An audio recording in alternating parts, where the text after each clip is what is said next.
Good morning. I'm Pastor Steve of the Warrior Christian Fellowship. I'm glad you could be with us for our time of devotion today. A little late getting this done. I had a meeting this morning and some study I had to get done for Sunday. But I do want to share with you this morning. I started yesterday talking to you about prayer. And I want to read to you verses 5 through 8 from Matthew chapter 6. Jesus says, "And when you pray, do not be like the hypocrites, for they love to pray staying in the synagogues and on the street corners to be seen by others. Truly I tell you, they have received their reward in full. But when you pray, go into your room, close the door, and pray to your Father who is unseen. Then your Father who sees what is done in secret will reward you. And when you pray, do not keep on babbling like pagans, for they think they will be heard because of their many words. Do not be like them, for your Father knows what you need before you ask him." There's 3 or 4 things I want to point out here. First of all, don't pray to a false audience. Don't pray to men. And that's what Jesus warns in verse 5. They go out on the street corners, the hypocrites, and they pray so everybody can see them.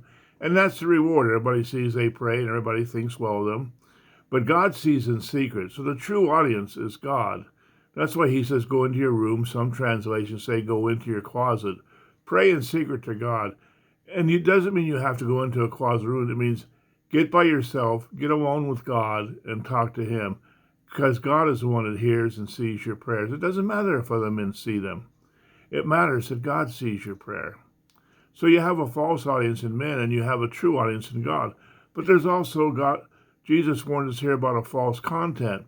He says when you pray, don't keep on babbling like prayer, like pagans, yeah, for they will be heard because of their many words. That's what they think.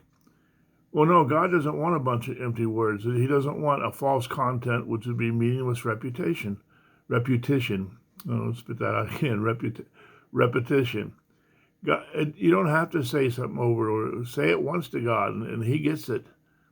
You know, sometimes we say these memorized prayers. I'm not saying it's bad to do, but you know what? If you do that, you wind up saying stuff out of memory, not even thinking about what you're saying. Does it come from your heart, or is it because somebody told you this is what to say? God wants to know what you have to say. So don't have a false content of meaningless repetition. Have a true content, and that's heartfelt request. It says don't be like them because God knows what you need before you ask him. God knows your heart. He knows what's wrong, but he wants you to communicate with him. He wants you to talk with him in private, in a heartfelt request. Talk to God from your heart. And you know, if you don't know what to say, or you're not sure what to do, or you don't know what to ask for, tell God. God, help me. I'm having trouble praying. God, help me with this issue. I don't know what to do. From your heart, call out to God. So be aware of the false audience of praying so men can see you and men know that you pray. Be more concerned about the true audience, which is God. Be very concerned that you don't have false content, meaningless repetition, that you're just repeating stuff to be repeating it. And focus on the true content, your heartfelt conversation with God. Talk to God like he's your friend, but talk to him like he's your Holy Father. And he will hear and he will answer. I hope this helps you, and we'll talk more about prayer tomorrow. May God bless you. May you have a wonderful day. And I'll see you tomorrow. Bye-bye.